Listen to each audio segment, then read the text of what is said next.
Hello everyone, आप सभी का स्वागत है इस सेशन। जो भी नीट एस्पायरेंट है, आप देख सकते हो कि नीट में 2023 में अगर देखो तो 21 लाख बच्चों ने मतलब कि एग्जाम को दिया था। उसके बाद 2024 की बात करूं तो 25 लाख नीट एस्पायरेंट थे।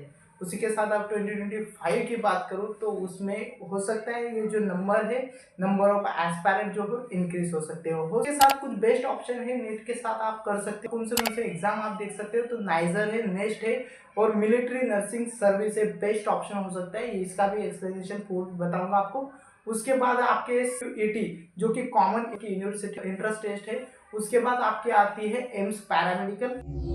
हेलो एवरीवन, आप सभी का स्वागत है इस सेशन में। इसमें मैं आपको बताऊंगा कि नीट एस्पायरेंट जो कि 2025 में आप अपेयरिंग करने वाले हैं, 2025 नीट की जो एग्जाम है वो देने वाले हैं। पर उसी के साथ नीट के साथ आप कुछ ऐसे एग्जाम है जिन्हें भी दे सकते हो और सेम पैटर्न में है, सेम एग्जाम सिलेबस हो सकता है। ओके, जो सिलेबस है वो 11 और 12 की एनसीईआरटी बेस होता है। फिजिक्स, केमिस्ट्री, बायोलॉजी और कोई एग्जाम है उसमें मैथमेटिक्स भी है लगता है। पर आप ऑप्शनल सब्जेक्ट समझकर भी मैथमेटिक्स को समझ सकते हो।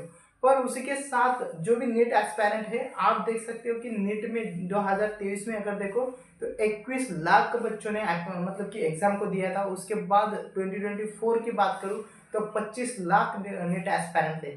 उसी के साथ आप 2025 की बात करूं तो उसमें हो सकता है ये जो नंबर है, नंबर ऑफ एस्पायरेंट जो है इंक्रीज हो सकता है क्या हो गई, क्योंकि जो नीट और जेई का जो रेशियो है वो बहुत ही ज़्यादा हाई लेवल का कंपटीशन है।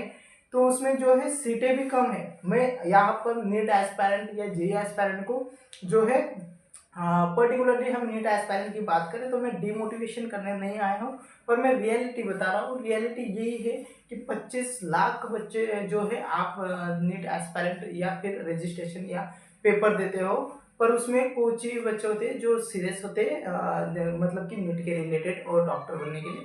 तो वो जो है नीट को अच्छा कर पाते हैं और सीटें भी लिमिटेड सीटें हैं नीट के लिए। पर उसी के साथ अब कुछ बच्चे होते हैं वो तो सीरियस होते हैं, पर आप सभी को तो नीट मतलब कि नीट जो है एनडीए जो है डॉक्टर की सीट अवेलेबल नहीं कर सकता। गवर्नमेंट मेडिकल कॉलेज आपको मिलना मुश्किल हो सकता है। पर उसी के साथ कुछ बेस्ट ऑप्शन है नीट के साथ आप कर सकते हो, जैसे कि आइजर। उसके बाद है आपके पास नेस्ट, ओके, जो कि नाइजर में एडमिशन मिलता है रिसर्च के लिए। ओके, मैं आपको सभी बताऊंगा एलिजिबिलिटी उनकी, उनका पेपर पैटर्न, इंपॉर्टेंट डेट्स, वो सभी मैं आपको मतलब कि वीडियो में बताऊंगा। वीडियो को आप पूरा देखना। पर कौन से एग्जाम आप देख सकते हो तो नाइजर है, नेस्ट है और मिलिट्री नर्सिंग सर्विस है। बेस्ट ऑप्शन हो सकता है, इसका भी एक्सप्लेनेशन पूर्ण बताऊंगा आपको। उसके बाद आपके सीयूईटी जो कि कॉमन मतलब कि यूनिवर्सिटी टेस्ट इंट्रेंस टेस्ट है। उसके बाद आपकी आती है एम्स पैरामेडिकल। ओके, उसके भी बारे में हम देखेंगे कि क्या होता है। ओके, तो niger nest okay best option आपके लिए हो सकते हैं, क्योंकि इनमें स्कॉलरशिप भी अच्छी आपको प्रोवाइड कर दी जाती है। ओके, एमएससी और बीएससी और एमएससी के लिए है और स्कॉलरशिप भी अच्छी होती है। तो मैं आपको सब बताऊंगा एलिजिबिलिटी क्राइटेरिया क्या है, पेपर पैटर्न कैसे होता है, सब हम डिटेल में देखेंगे। ओके, सो वीडियो को स्टार्ट करते हैं। उसके पहले आप वीडियो को मतलब कि जो लाइक कर दीजिएगा और सब्सक्राइब का बटन भी जो है क्लिक कर देना। ओके, सो स्टार्ट करते हैं। तो आइए दोस्तों, हम यहाँ पर देखते हैं कि नीट एस्पायरेंट जो कि नीट के 11 और 12 की एनसीईआरटी बेस पर ही आप स्टडी तो कर सके, पर उसके साथ साथ नीट तो दे ही देंगे आप, पर उसके साथ साथ आप ये इन कुछ एग्ज़ाम है उन्हें भी दे सकते हो, जिससे कि आपका जो फ्यूचर है वो ब्राइट हो सकता है। ओके, सो फर्स्टली है आइजर, जो कि आइजर है। ओके, तो इसमें जो मतलब कि पूरी एलिजिबिलिटी के क्राइटेरिया क्या है, ओके, वो एग्ज़ाम पैटर्न क्या है, एग्ज़ाम इंपॉर्टेंट डेट क्या है, वो सब हम डिटेल में मतलब कि देखने वाले हैं। ओके, उसके बाद देखेंगे ICAR जो कि एग्रीकल्चर रिसर्च के लिए होता है। उसके बाद देखेंगे नेक्स्ट जो कि नाइजर में एडमिशन के लिए होता है, रिसर्चर बनने के लिए। ओके, BSc MS प्रोवाइड करते हैं। उसके बाद देखेंगे CUET, okay, common university entrance test होती है, जो कि यूनिवर्सिटी लेवल की अच्छी अच्छी यूनिवर्सिटी जो है उसमें एडमिशन मिलते हैं। उसके बाद देखेंगे मिलिट्री मतलब कि नर्सिंग सर्विसेज। ओके, उसके बाद देखेंगे एम्स पैरामेडिकल।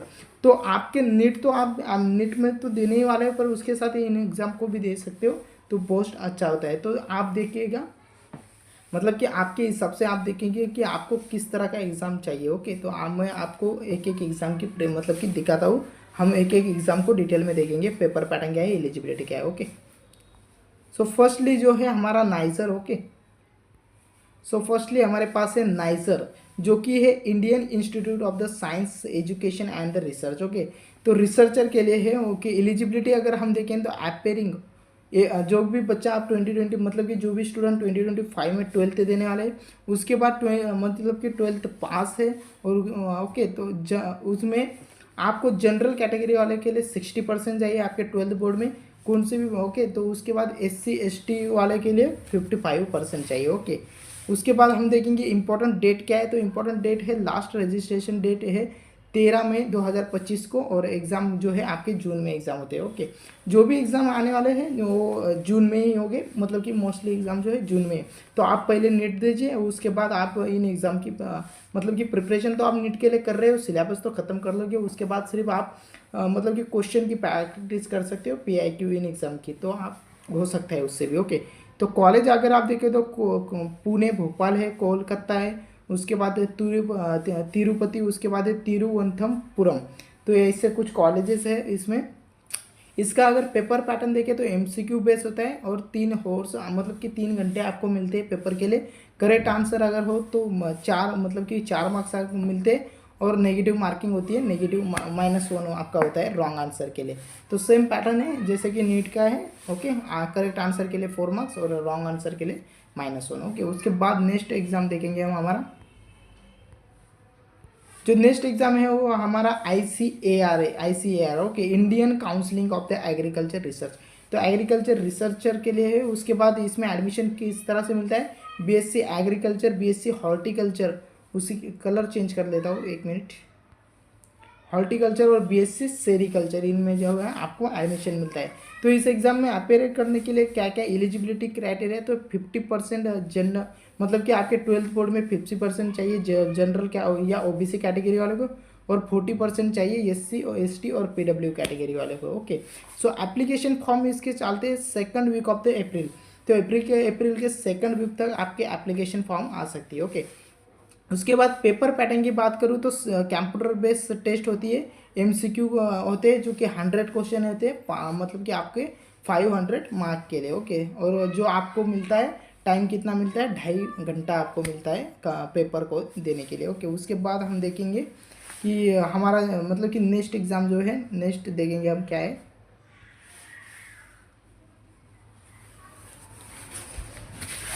ओके, तो नेक्स्ट जो है हमारा वो है नेशनल इंटर स्क्रीनिंग टेस्ट, जिसके जो क्या प्रोवाइड करता है आपको, इंटीग्रेटेड MSc प्रोवाइड करता है, मतलब कि आपकी BSc प्लस MSc प्रोवाइड करता है, जो कि 5 ईयर का इंटीग्रेटेड कोर्स है। ओके, उसके बाद देखेंगे एलिजिबिलिटी क्राइटेरिया।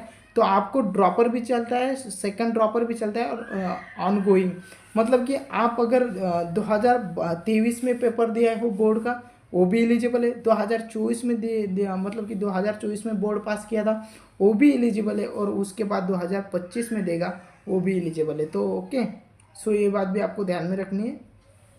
उसके बाद इसका पेपर पैटर्न अगर देखें तो आपको 3.5 घंटे मिलते हैं पेपर को देने के लिए, और उसमें देखो 68 क्वेश्चन होते हैं और 20 मार्क के लिए। ओके, तो इसका पेपर पैटर्न मतलब कि अलग अलग आता है, तो वो भी मैं आपको अच्छे से एक्सप्लेन करूँगा, मतलब कि मैंने वीडियो बनाया रखा है नेक्स्ट के ऊपर, आप देख लीजिएगा एक बार। ओके, सो उसके बाद नेक्स्ट देखेंगे CUET।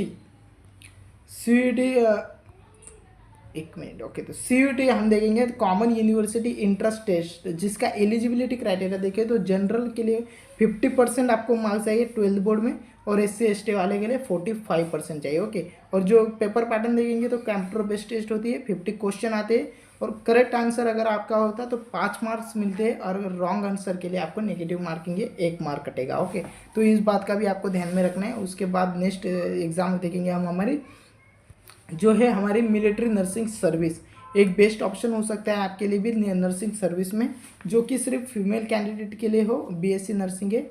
ओके, BSc नर्सिंग में आप एडमिशन ले सकते हो, फीमेल कैंडिडेट